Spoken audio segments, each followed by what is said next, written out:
I think what you're seeing, especially in the creative industries, is I wouldn't say a total subversion, but a restructuring of the way that a company looks at productivity and a deeper focus in the human factor or the human quotient there. More lateral, flexible types of hierarchy, bigger support groups, conversations about emotion and mindfulness in the workplace, and spaces that are designed to be more ergonomic, to help your body work.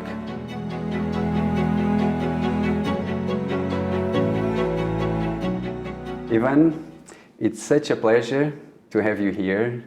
Thank you for coming. Thanks for having me. Ivan, let's get to know you. So, can you tell us about yourself and your journey so far? I'm a 38-year-old native Brazilian. I was born in a small city called Campinas, just an hour away from São Paulo in Brazil. And I'm a chef. I have 2 restaurants in Singapore, Appetite and Nouri. One has a Michelin star, yay! I've been cooking for most of my adult life. I'd left Brazil when I was 17 years old and literally started traveling. I spent some time in the US and then left and went to Spain, after that Italy, the UK, and with a few pauses here and there, Turkey, and then finally Singapore. And I've been here for 11 years. Just now, actually, a couple of weeks ago. Wow. I have a brother and a sister, and I grew up in a pretty multicultural family, like most Brazilians actually. My family on my dad's side is German and Russian, and on my mom's side is Syrian, Lebanese, Italian, and Spanish, with some maybe North African for a good mix that we're trying to figure out. The Russian side is Ukrainian, so very relevant these days. We're looking at that area there with great focus. And I think that had a crazy impact on me, this upbringing. And we were always very receptive to other people's cultures. Being in Brazil, it's impossible to avoid that. But being in my household was important to learn how to be tolerant to one another, right? I had really different types of people there, from Coptic Christians to Muslims and Jews, all part of the same table. And so figuring out a way to navigate a path forward was always a big deal about the family. How do we carry out a conversation without killing each other, essentially? And surprisingly, all of those were had around food. And so at some point in time, while growing up, I thought I was going to be a lawyer, but the more exciting times in my life were always had in a kitchen or around the table. And so it dawned on me at some point that made a lot more sense, and that's how I became a chef. So let's see, almost 20 years on, right? And I haven't looked back. I love my job. I love what I do, and it's been a pretty cool ride so far. I worked in some really good restaurants, but also like at osterias and small mom and pop shops. And I love the industry, what it stands for, what we give people. Mm-hmm. Wow. So for you, I mean, Brazil, it's already very multicultural. And then all your experiences that you had in so many places, so you got many different influences.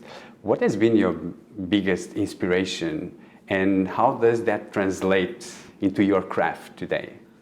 I think, this is going to seem broad, but it's true. I think people in general, I'm just fascinated by human beings. There's something about us that is just incredibly exciting. All bits, like the most cruel, dark places and the most joyful ones, they seemed really exciting. And I never ceased to be amazed in conversations, the talks you had with taxi drivers, with presidents, with whatever, like any moment that you can, when you take a second and just look at the other who's in front of you, there's always something to learn, and that never stopped amazing me. So I think people have been the greatest source of inspiration. And it makes total sense that we're doing what we're doing now in this way. I mean, the restaurants are completely about people in all sorts of areas there. Food is almost like the secondary part of the conversation. And for a chef to say that, it's a lot. But the food being good is like a given, But we want to talk about us.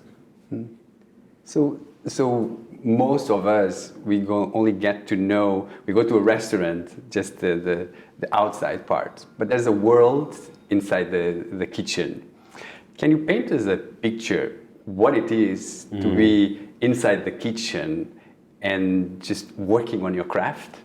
It's a very dramatic space, Most kitchens are white in palette and neon lights, right? Everybody's wearing white and has no tan.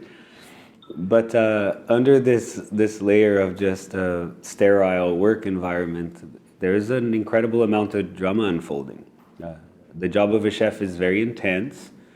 Actually, the job of a restaurant worker by default is very intense. And I guess in the same way that the job of anybody whose job is to take care of people, like a nurse would have similar intensities in their job, even though they're saving lives or just making people chubbier, I guess. But the intensity is there, the drama of making your deadlines, which are immediate, right? But also putting yourself through so much scrutiny consistently, from the lower ranks all the way to the top. Your job is under consistent evaluation. And that is great for people who need that immediate feedback. But if you can't manage those moments, it could be a very stressful, very toxic, very dangerous place to work in. And I certainly had work in kitchens that were like this in the past. And I've really, not only did I see the impact that has on the food and the quality, but ultimately in the quality of the people who are around you. So a kitchen is a space of drama. You can see like an entire Shakespearean play out in like 6 hours, and it's a very true statement there. Greed, jealousy, betrayal, romance, all of that stuff's taking place super condensed, and I think learning to work with that environment and perhaps get the best out of those demands, it's part and parcel for a successful restaurant today. But yeah, that's I think the best answer to your question. If you like Shakespeare, you should work in a restaurant. So you spoke about that to make a restaurant successful. So you have a 1-star Michelin restaurant. How do you get to that? There's a lot of work, obviously. Michelin's really about attention to detail and making sure that your processes, they make sense, right?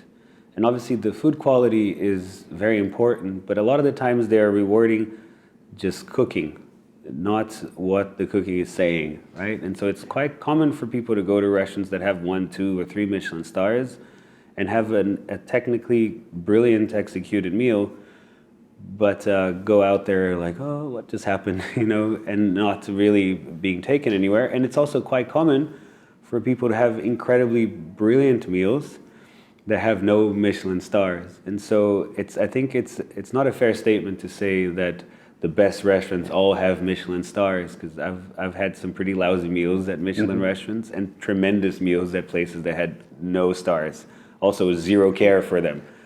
But overall, to have a Michelin star means that you've checked the things that are being sent to guests, and that there's a certain layer of standard there, that you aim at a certain level of aesthetics and creativity.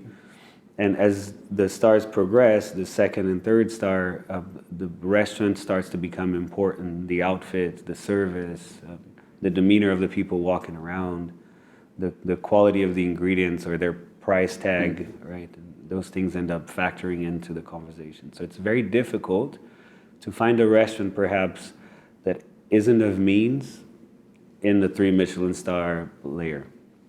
A place that does exceptional food, but perhaps doesn't commend the value of the ingredient as much, so there is a correlation there between access and the highest accolades of the Michelin world. But for us, it's an incredible pat on the back. It's one of the best feelings to get, to confirm a star, to receive one, that you know that your work's seen and appreciated, and that's amazing. So yes, congratulations on that. So maybe you can tell us about how Nouri was born, and maybe you can take us, how is it to go to Nouri? What does it look like, the experience? Can you take us through that? Yeah, so the restaurant was born out of this pretty deep idea that I had that, and it's not a novel in any way, that we are part of the same family despite our origins, right? That if you were to trace our history back, that there are very common grounds that we came from, and that our differences are really just the expression of our circumstances, not really our essential parts, right? I think deep down we all appreciate certain things, crunch and sweet and sour and harmony, right? And these are things that we're hardwired to enjoy.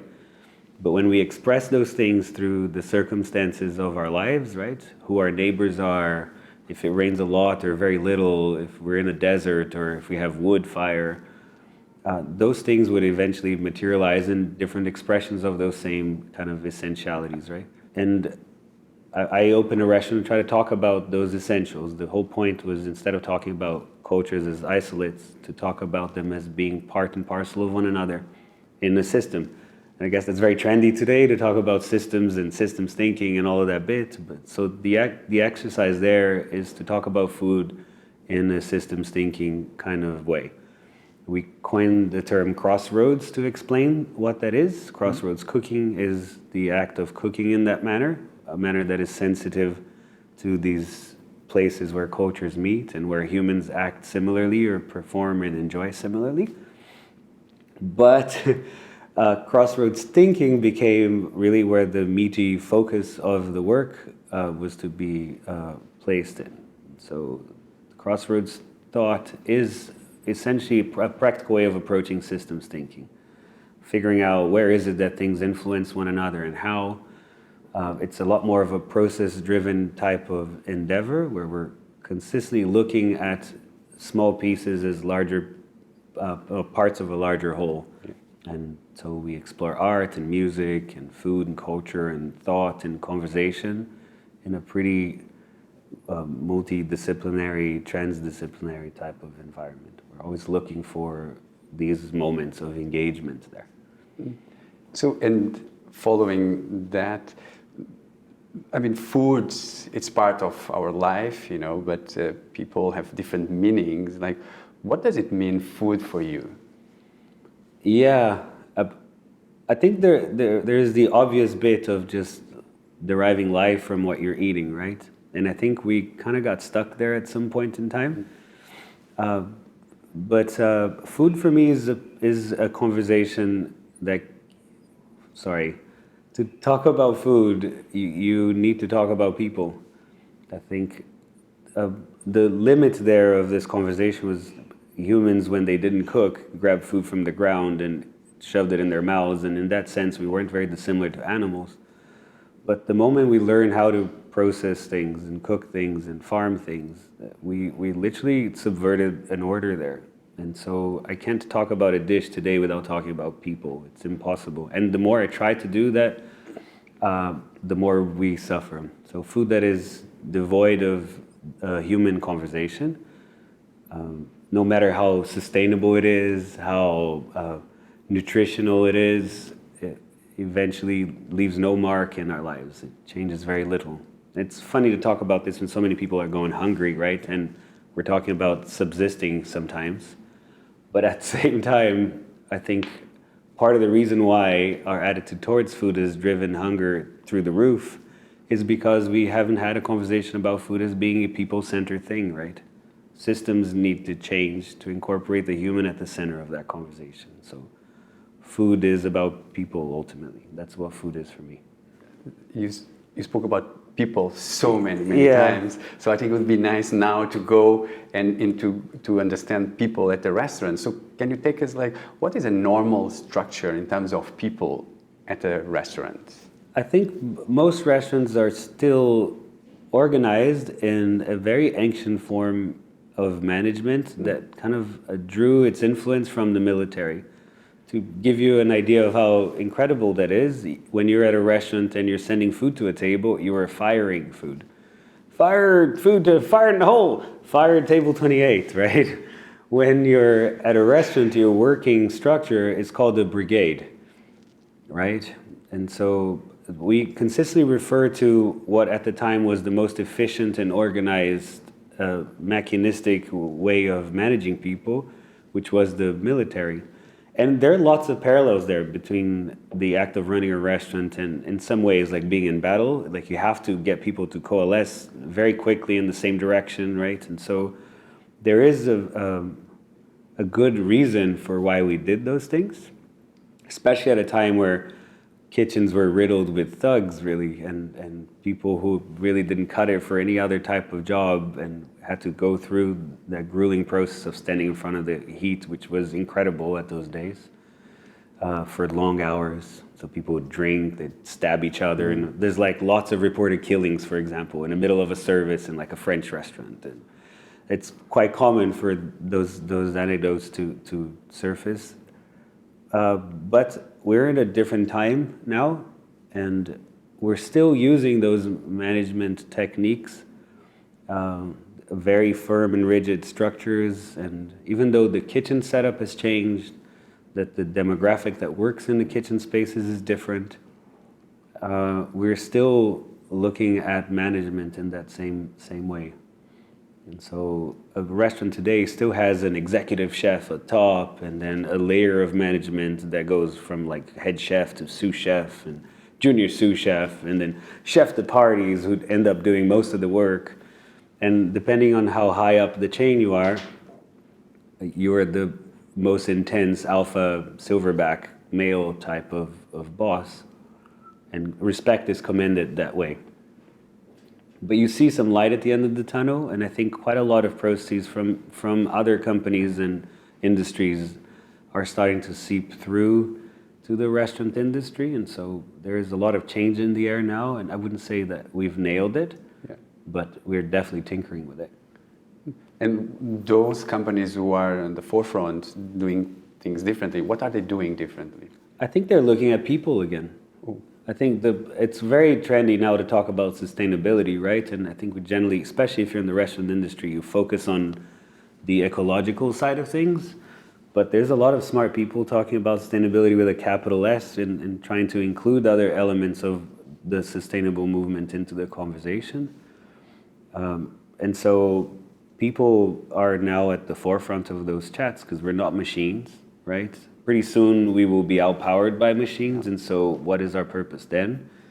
And if we can't create that narrative in a way that's healthy and also productive in some regard and doesn't express the best that we can offer, then we'll literally be out of a job.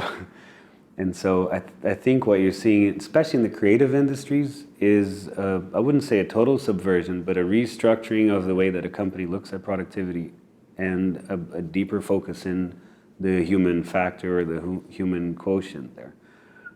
More lateral, flexible types of hierarchy, bigger support groups, conversations about emotion and mindfulness in the workplace, and spaces that are designed to be more ergonomic, to help your body work.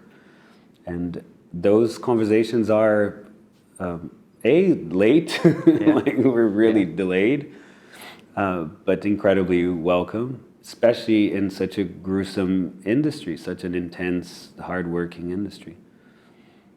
So now let's dive in more into the way you are managing the teams. So for you, what is the secret ingredients on building a high-performance team in a restaurant?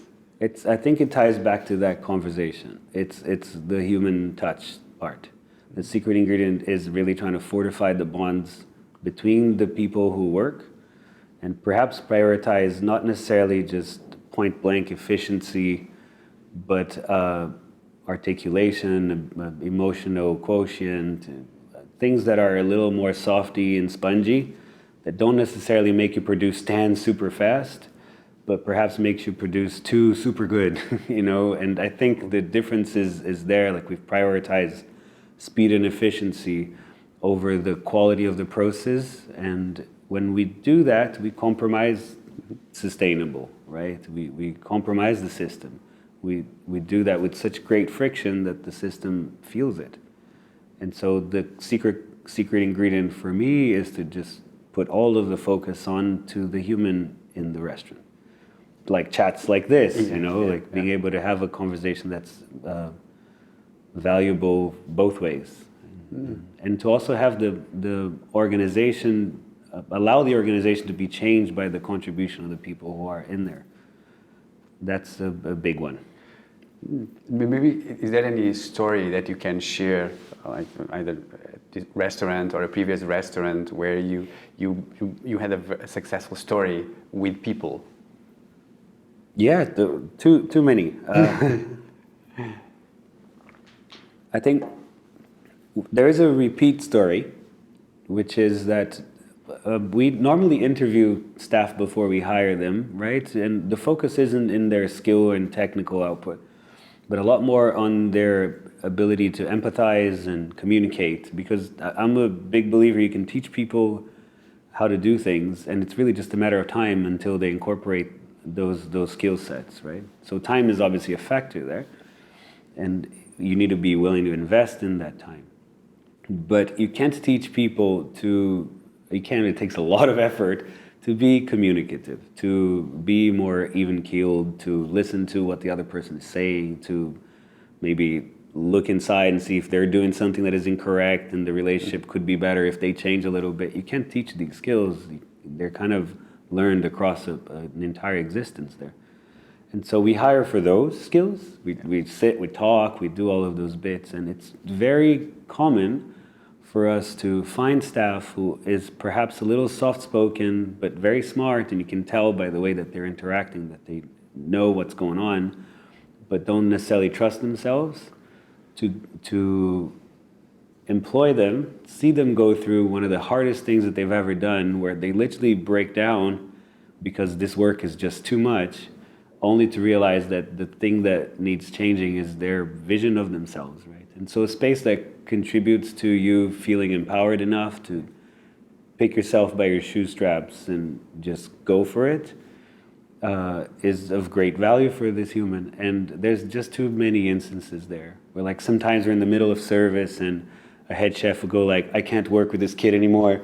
He's just ruining service. What is happening? And you could see the kids like, oh, I don't know what I'm doing. You need to put like one leaf on top of a thing and the hand is like this. And you're like, okay, this isn't the problem, right? There's something greater there. Let's talk about that. And the coolest thing to watch is that these are the guys who outperform everybody afterwards. The moment that they've learned the skill of managing their emotion and perhaps seeing the situation with a different perspective, maybe incorporate mistake as part of the process and accept error, that they are the best. They literally go, now like these kids come in, there's one particular case in mind, I won't use his name, but he comes in the restaurant with his sleeves rolled up and like he's very skinny, but super like he's going for it. This is his gig and everybody respects him because he's gone through this entire process and come out the other end victorious, right?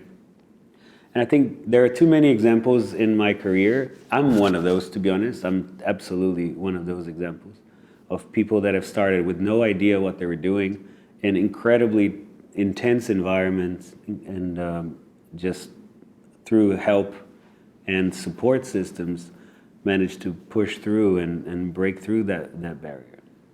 And so there's a lot of these stories out there. And they all involve empowerment of some sort, believing in yourself and having the system support your enterprise. So there's a lot of self-awareness, dealing with emotions, but you, for example, in an interview process, how can you evaluate this in an interview? I think there is a part that's felt, yeah. And you have to respect that. And we were having a conversation about some of these elements before.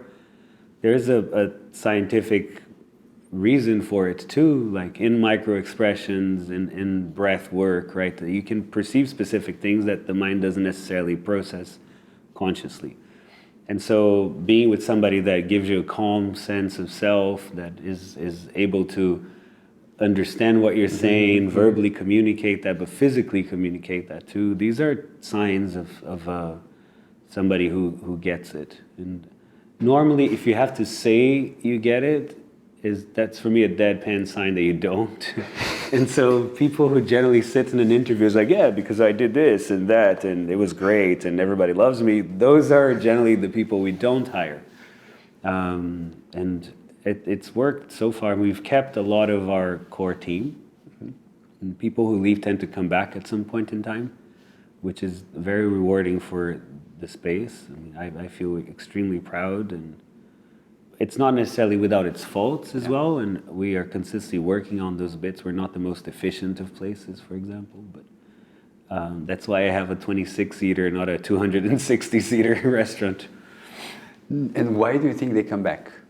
Because of that, I think, because we value the human. Yeah.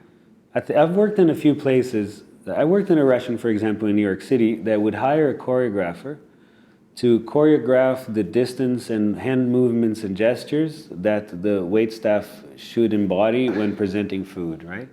And at first, that's really cool, right? And there's an art to it too. I mean, dance is an art, right? And you're expressing yourself with these gestures that, however, have been completely pre-programmed, right? And so you're literally removing the human out of the conversation and having everyone perform these very robotic movements in very robotic ways, saying memorized kind of lines, and then told to like just try to sneak in a little bit of personality in the process. I mean, how would you do that?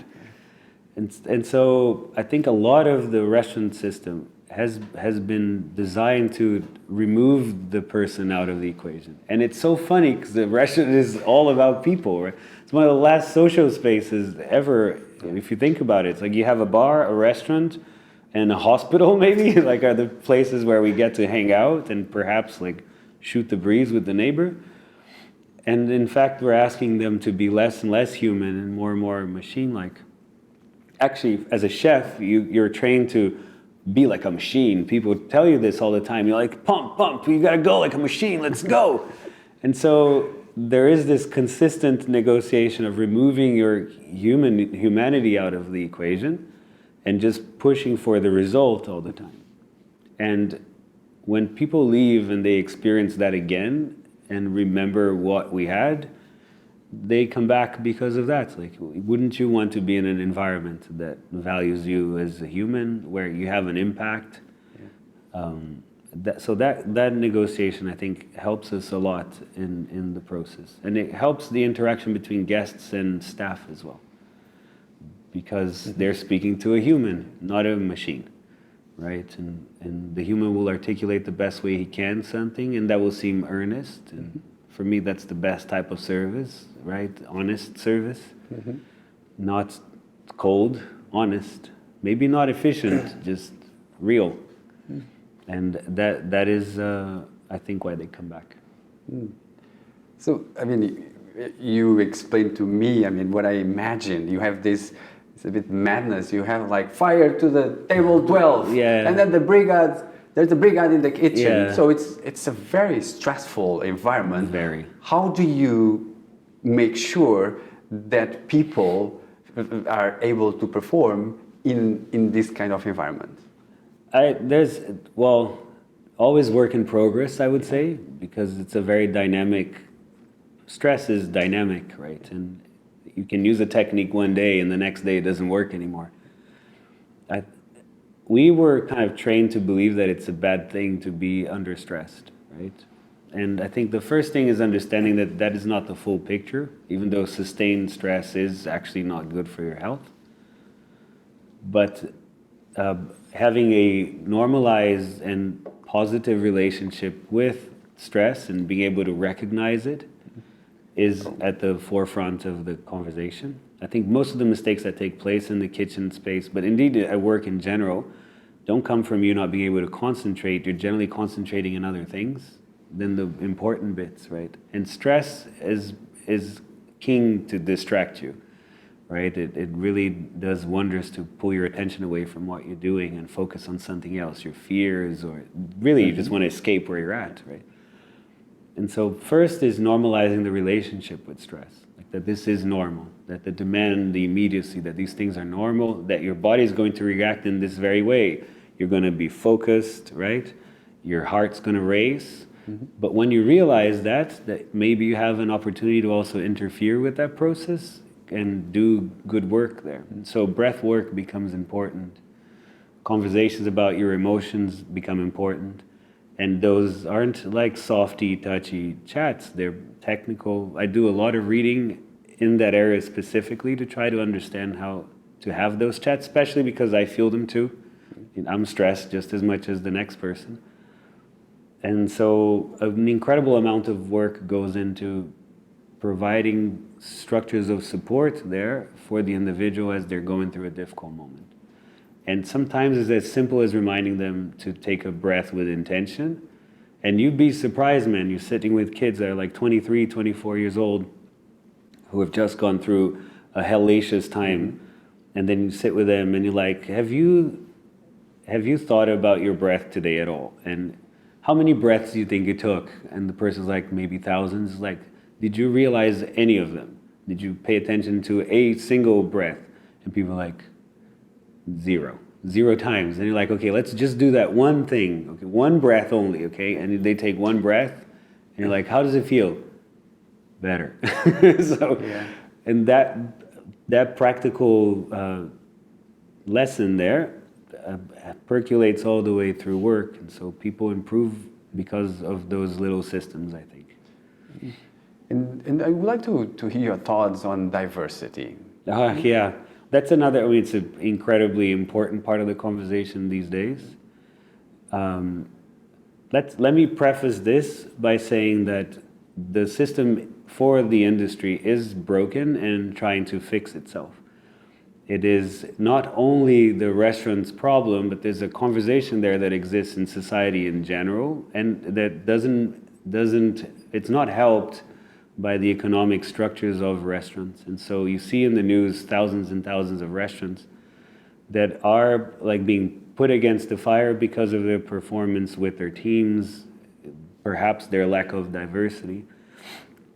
I couldn't be a restaurant that talks about people as being the center of things and really just hire white male chefs, right?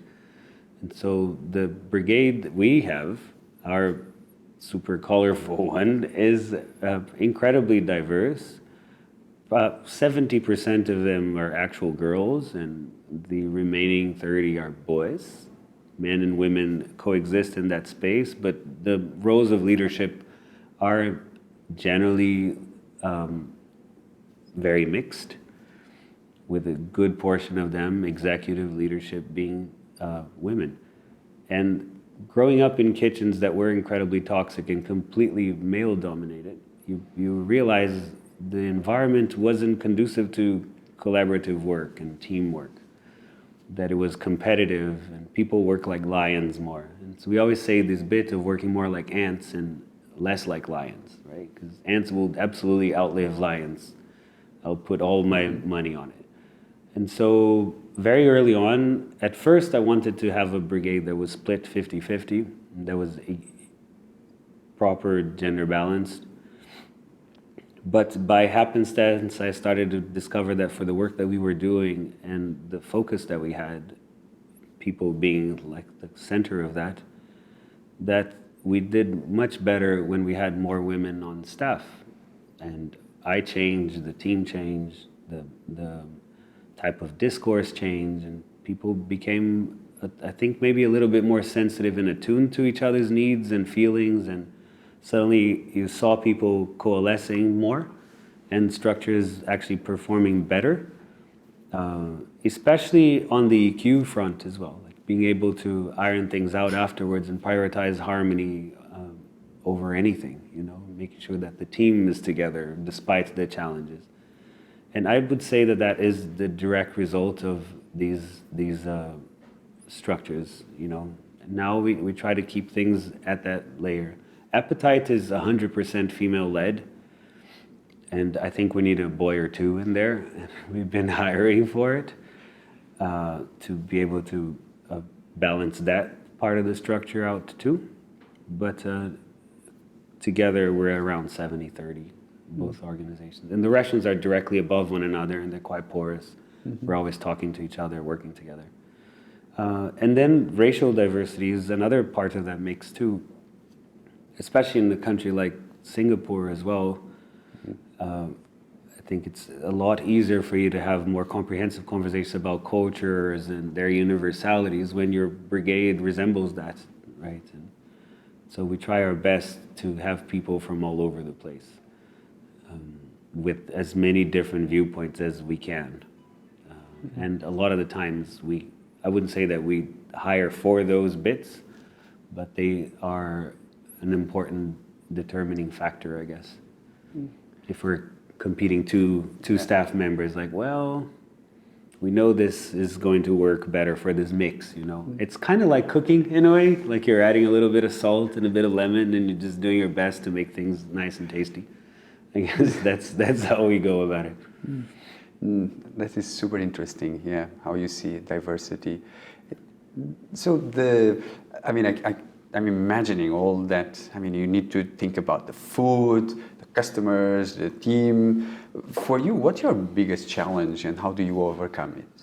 I think there's two. The financial pressure that a restaurant is under, especially a restaurant like ours. I mean, it is expensive to run a place like ours. We pay for research out of the spoils of a restaurant, for example. We try to pay people above market rates as far as salaries are concerned because we're focused on their well-being. We try to make them work less, and so we need more people. So it's a costly endeavor to do all of these bits, and that cost doesn't necessarily translate at the end of the month. It's not like you see the returns. Most people aren't interested in the fact that you have conversations about your thoughts and feelings with your junior staff. You know, like, who cares? Give me my steak and see you later. And so I would say the economics of it all makes this a very difficult endeavor, rewarding when it works. And that gap that exists between all of the work that we're doing in this front and the interest from the clientele, the demographic that comes to eat at your place and support you, that there is a lack of alignment there, where I don't think restaurant goers have entirely understood the real value of a restaurant experience, and being able to translate that to guests is I think our next work, you know. Because it is a system, right? And you can criticize famous chefs as much as you want, and I read these articles and I feel really sorry for people who have experienced traumatic experiences in restaurants. But at the same time, they are also the result of a system that is completely engendered and economically is not supporting the restaurant improvement, right?